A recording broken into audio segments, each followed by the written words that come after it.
As you can probably tell from the title of this video, we're talking about one-page RPG jams. And not just any game jam. We're talking about RPGs that stick on, well, as I said, one page. These RPGs come in all sorts of formats, genres, playstyles, and developers. So folks, grab your pencils, pull a few d6s and a deck of cards out of your cabinet or drawer, and crack open a beverage of your choosing, because I'm here today to talk about this year's Gold Ennie Award-winning game jam, One Page RPG Jam 2025. One Page RPG Jam is an annual game jam hosted on itch.io where participants are challenged to design a tabletop role-playing game that fits on a single sheet of paper. Typically, it is a 4x811 paper as a reference. There is a full list of rules on the One Page RPG Jam page over here.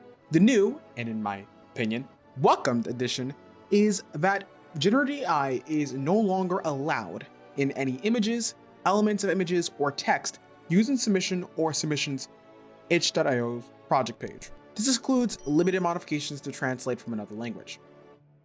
Now, this year's game jam is from July 13th to August 17th. So I'll be discussing the games that stuck out to me. So, as of every year, I separate this into 3 categories: games I played, games I read, and games that I just saw with a cursory glance that I think deserve to be mentioned. Now, further ado, let's do this. I love clubbing. I love the beat of the music pumping through my veins. I love when my hair stands on one end as I move to the music and let the crowd of people consume me. I live the thrill of tearing apart the stage and the monsters that sit on it one by one as a brooding bomb-ass woman. Well, I like a lot of that stuff, maybe except for the blood on my clothes. Fortunately, Diva, This Nightclub is Full of Monsters by Blah is perfect for satisfying those who want to kick butt and party it up. Diva is a one-page roguelite solo RPG where you play a girly bruiser monster hunter whose goal is to save their best friend from monsters. The main game revolves around exploring the nightclub, encountering and killing monsters, and growing stronger as more memories/moments of your best friend flash through your mind. The game uses a coin and D12 as well as a map of a nightclub which you can set up online or offline. You move through the map and kill baddies and earn kill points. And at the end of each turn, when you roll a d12, you flip a coin 3 times. Each area in the bar even has different effects. Ultimately, while traveling and flipping coins and rolling d12s, your goal is to find your best friend forever.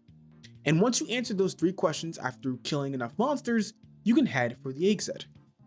Of course, you can, and the game suggests, you should go back to save more people. I think Diva's flipping coin mechanic is really cool.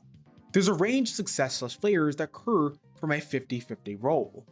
Where some people might think a 50-50 roll may just be very much binary, the fact there's levels of success with this use of the coin system really allows for a lot more flexibility in the kind of results that you might get. This means your adventure can end early on, or go for a long time. You could be journaling for quite some time, or not at all. Plus, you can use your own maps for this game. Imagine it is for a classic dungeon like, say, BX Ravenloft or Caverns of Thracia. That would be freaking spectacular, and I would love to see what maps you might use for this game. Ultimately, Diva is a gloriously fun time. I can see you putting this in between another solo role-playing game with a map crawling focus, or throwing this in your favorite hex crawl game. If you love girls killing monsters, then this is perfect. When you are done slaying monsters by night, why not go back home to spend it with your community? Fortunately, Growing Together by Sleepy Badger Games is a game that mechanizes and puts you in the shoes of people building a community together. The world you live in, much like our own, is filled with political and ecological strife and issues.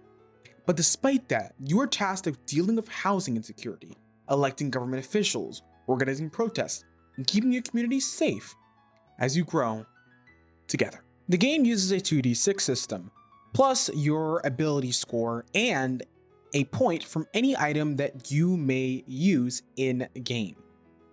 When you want to do something uncertain or risky, that could look like trying to convince a housing manager to work with you to help a community member who got locked out. This could be you helping the local youth at your church, mosque, or synagogue. Whatever the case is, a 2d6 plus your ability score and an item will be necessary. Now, the game's mechanics all tie back, obviously, to community building. This isn't how you introduce challenges, your support score, and when your characters retire, i.e. are removed from the game. Even the abilities tie back to a sense of community enrichment. While some may see this as cheesy, I really think it's endearing. Given the game is based on Tunnel Goons by Highland Paranormal Society, I think that Sleepy Badgers take that same mantle of Tunnel Goons and adventuring for fun to the next level. Your characters aren't adventurers or brutes. They aren't thieves. They aren't rogues. They aren't wizards. They're good people, honest people, people trying to make it day by day.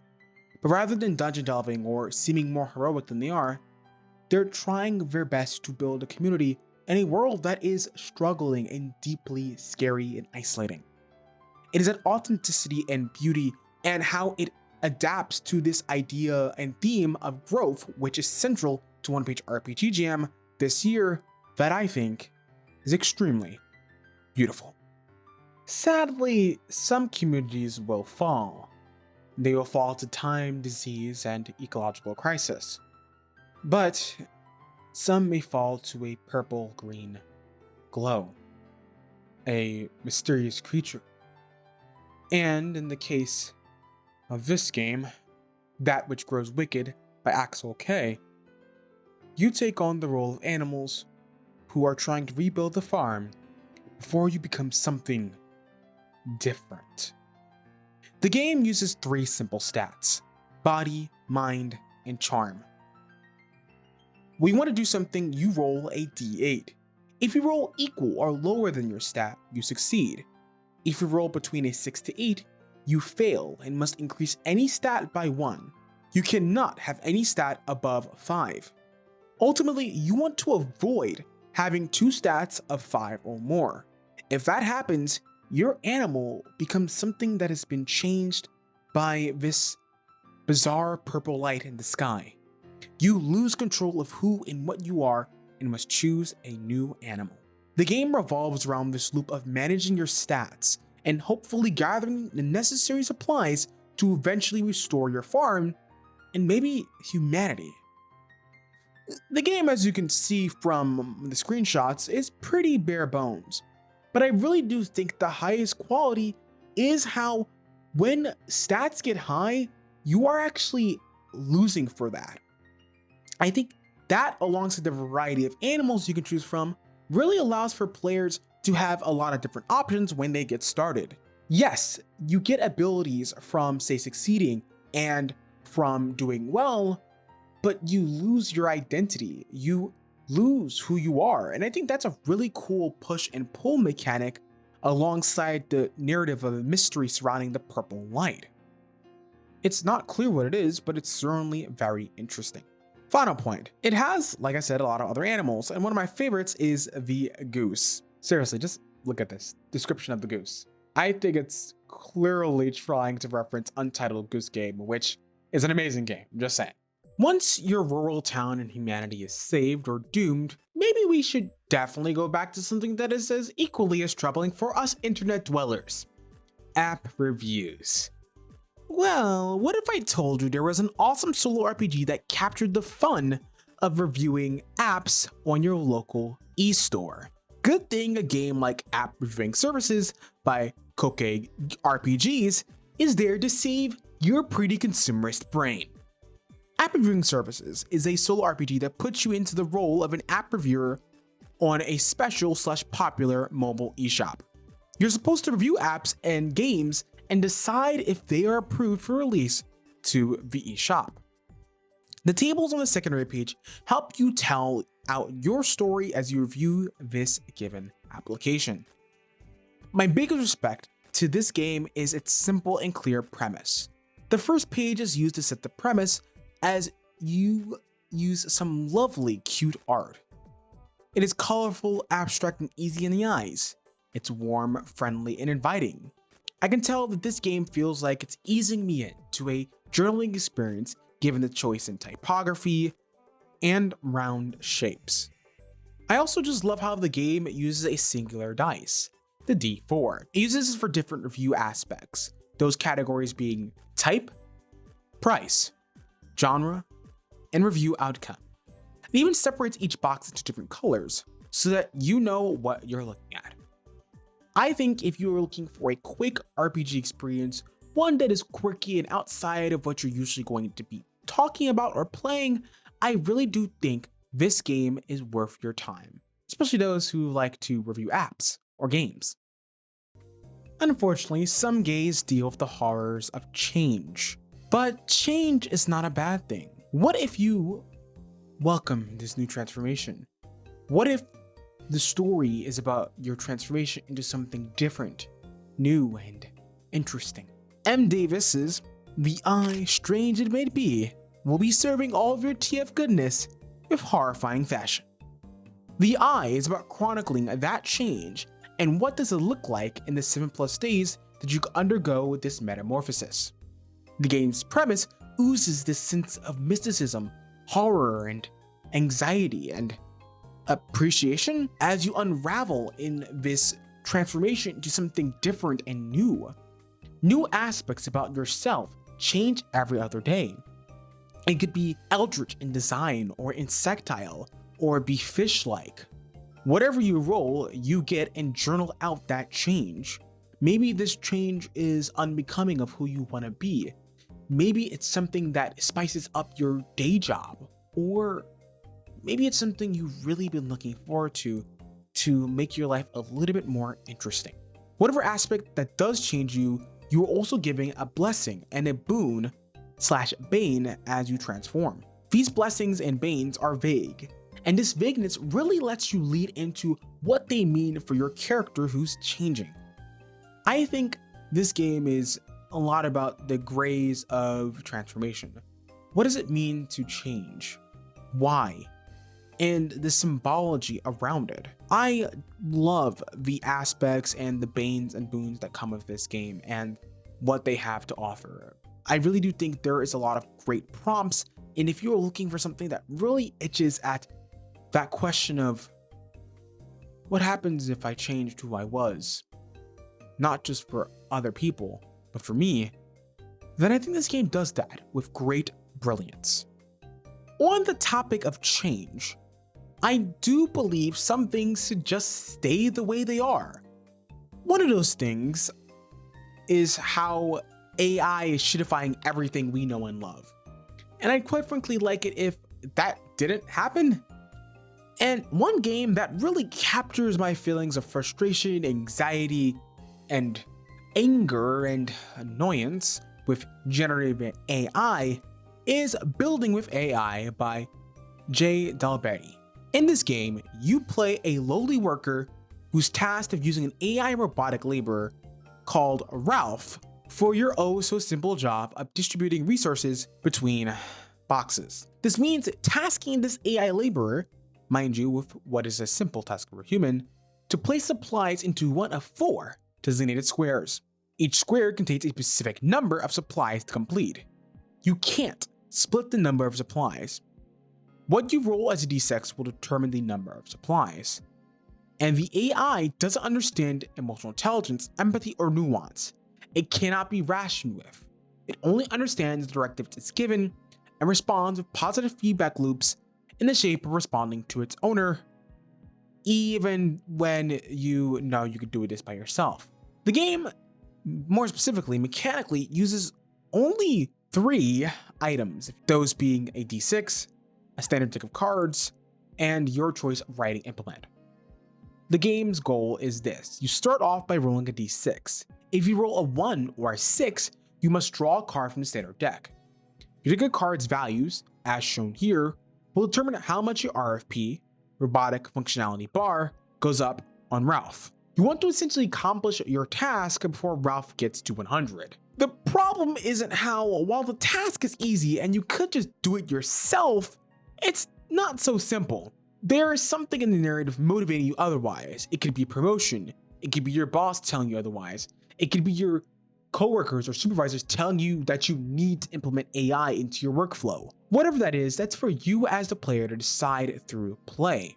In my playthrough, RFB reached 70% before I was able to fill in all of the boxes. It was cutting it close, as I was hoping to finish this game earlier, but it didn't. And it reminded me how AI is pretty ineffective in helping a lot of our functional and academic problems, or even creative solutions. And if anyone knows me, I don't like generative AI. So this game alludes to how, while these tools might quote unquote seem helpful, they are more trouble than they're worth. This game then is deceptively clever. The game's entertained me thoroughly through its end, and I would highly recommend if you're looking to make fun of a terrible situation, then this is the game for it. Now, if you want a game that is more procedural than useless Gen AI pondering, Rogue and Dagger by Elijah Mills will satisfy that need. Rogue and Dagger is a solo procedural fantasy game. It can be played either solo or co-op. It seems like another fantasy RPG with a cool, brooding black and white aesthetic. It's no different than probably what you see in any other OSR game for those who are familiar with that. But I want you to look at the loop mechanic. There are story loops and action loops. And no, we aren't talking about cereal, my friends. Story loops are non-risky actions.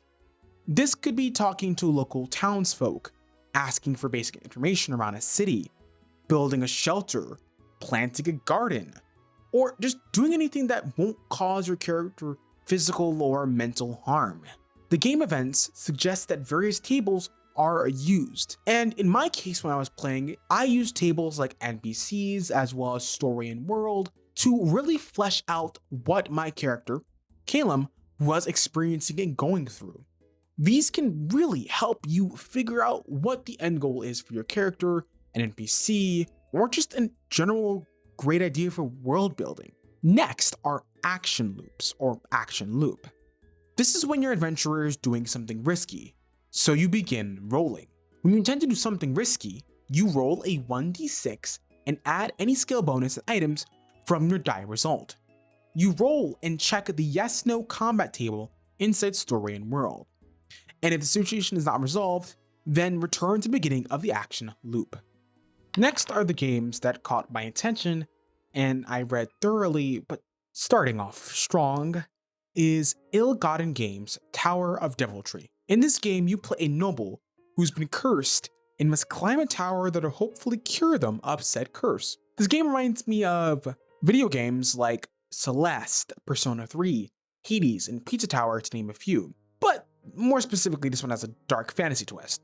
And I think you could see this dark fantasy twist in its art and typography. The game uses the whole array of dice. When you want to do something risky, you choose to roll your crux dice and add your attributes and modifiers. Your crux dice is dependent on your level and is what you will use for tests for any skill and all the skills you have. Overall, I think the coolest mechanic is the curse mechanic and the guardians. The guardians are the main antagonist, and each guardian has a variety of random skills, traits, and curse boons, as well as weapons that you as a knight and noble will have to face off against. This level of flexibility and diversity in guardians as you traverse up the many floors, aka 51 floors, is really awesome. Plus, you are managing your curse value and your hit points and your other resources as you traverse up this tower. There's a lot of mechanical details and trackers and confrontations, both guardian and mundane, that make for a unique encounter and unique tower experience deeper and deeper you go. So if you are looking for a sort of hex crawl tower exploration game, then Tower of Deviltry is perfect for that. Once you survive the tower, you will be unstoppable. And good thing that you are, since next you can become an elite operative who will have one last mission. A mission that will end in your timely demise, but that's to be expected when you play in a group of badass spies and assassins. This game we're talking about is Dungeon Club's Instant Bullet. You play an elite operative on their final mission. And amongst the many other plenty of games here, Dungeon Club's typography, design is just everything. The game has so much life to it, dripping poppy neon colors, typography, and style. The usage of grays and dark opaque colors exemplifies this idea of playing a mysterious assassin on their last mission. Plus, the title is being separated by a bullet of other bullets on the right to highlight key character questions, which really shoots home that this is a spy game where you'll be shooting down some baddies one final time. I think the biggest example is just looking at the D6 gear, and more specifically the sniper rifle called the Final Word. Anyone that names their darn weapon the Final Word knows exactly how freaking cool that's going to be. Seriously, Instant Bullets is one of those games that if you have a chance to try it, please do. And when you are finished being transported to the afterlife, why not take your expertise of killing into a somewhat similar profession? Instead of shooting down corporate and rich buffoons, you get to terrify the crap out of some snobby suburban family. Good thing in this new life, you can be a ghost in A Haunting, a ghoulish fun TTRPG by Dead Girl Games. You take on the role of a recently deceased spirit or professional haunter who works for Spooks a Million. By the way, great name for a company. The game is not about combat, but rather tricks and tomfoolery, and all of the wild hijinks you can get up to using your stats and your abilities. Speaking of abilities, they're called skills in this game, and I think what this game does very well is its many skills. There are a number of skills you can choose from and pull from using the game's health system, Ectoplasm, which, by the way, I just got to say, really cool choice and name for health, by the way. Moving on. These are abilities like Possessed Person to Telekinesis that you can choose from. You also are given some cool trophy powers like Manifest Self, Manifest Horror, and Ghoulish Frights. So you can see there's a similar theme of hauntings, of ghost stories, of trying to play a good trick on some unsuspecting goofball teenager or rugged adult. The best part is that the game is super easy to pick up and gives a clear comedic tone, which I think is very helpful, especially coming up with, say, a quick one-shot or something that isn't super serious. So, if you want to play a Haunting, a ghoulish fun TTRPG, check down below in the description box. Last game is Farm Flesh. Farm Flesh is a dual horror RPG about a farmer and the ever-growing mass of flesh that lives in tandem with your farm. Each player takes turns using the narrative rondel to tell their respective stories of growth in their own unique ways. Mechanically, each player starts at the beginning of their rondel. You move one space clockwise and use the prompts on each of the spaces to tell your story. You then pass that to the other player. Players gain a haste each move that they make, which means they can make one additional move, aka moving on one additional space on the rondel. The game ends when you progress through all 4 seasons and have grown fully. I think the really awesome part is how it uses the idea and theme of growth in its clearest intent.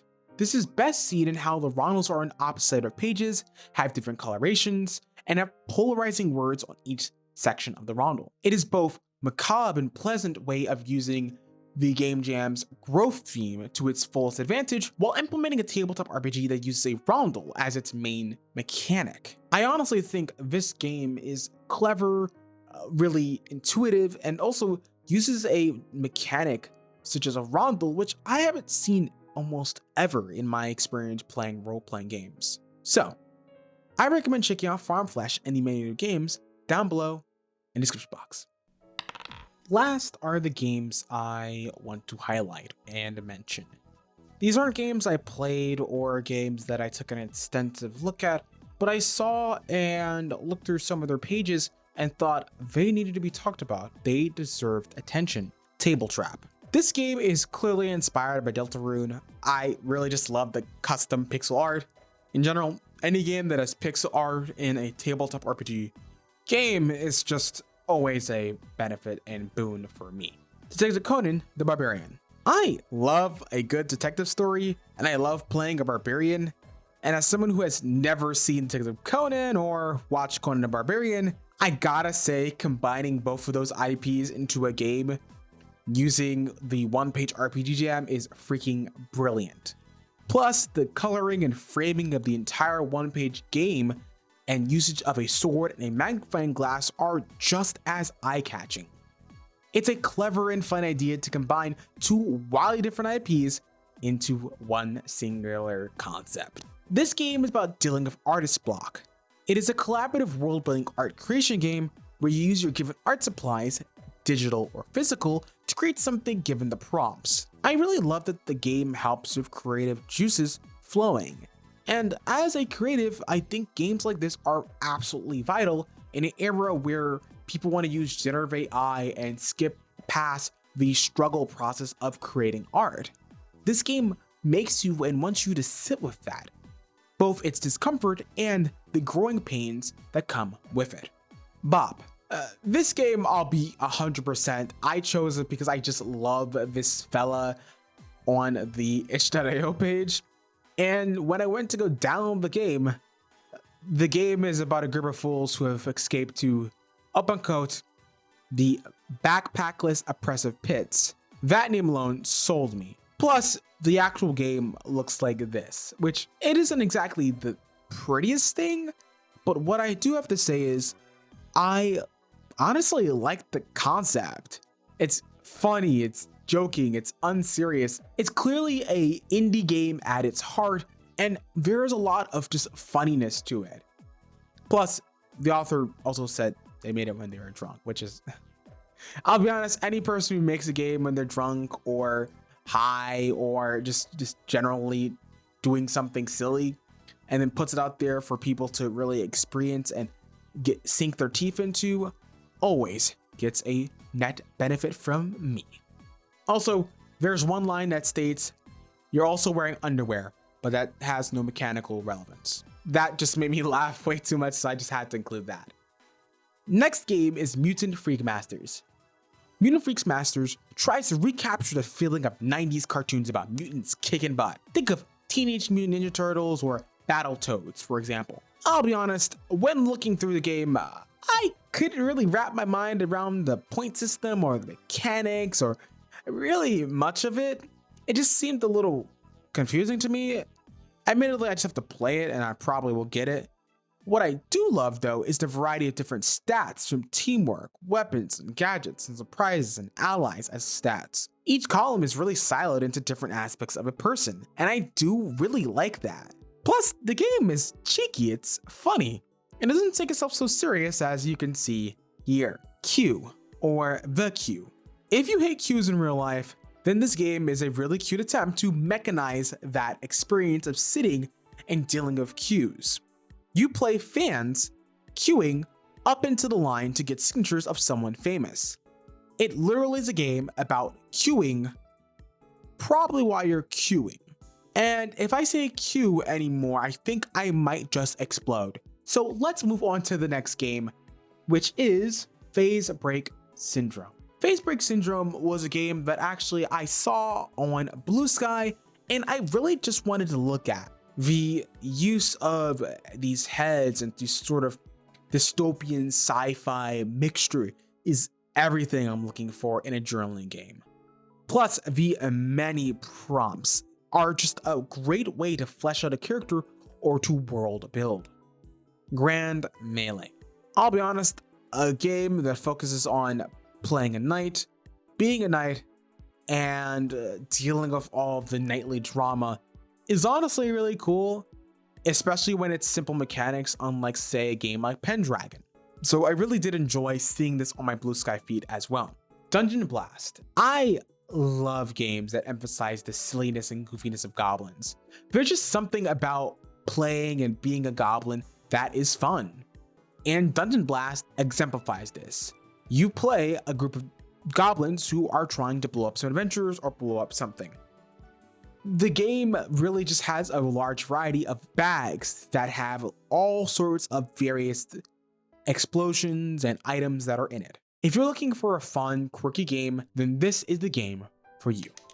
Every year, I'm really just flabbergasted by the vast array of creativity and expression that comes out of this game jam. We get such a wide berth of games of different genres, themes, mechanics, principles, design, and ethos. Yet despite that, many of them share the similar theme of growth as we have seen throughout this video.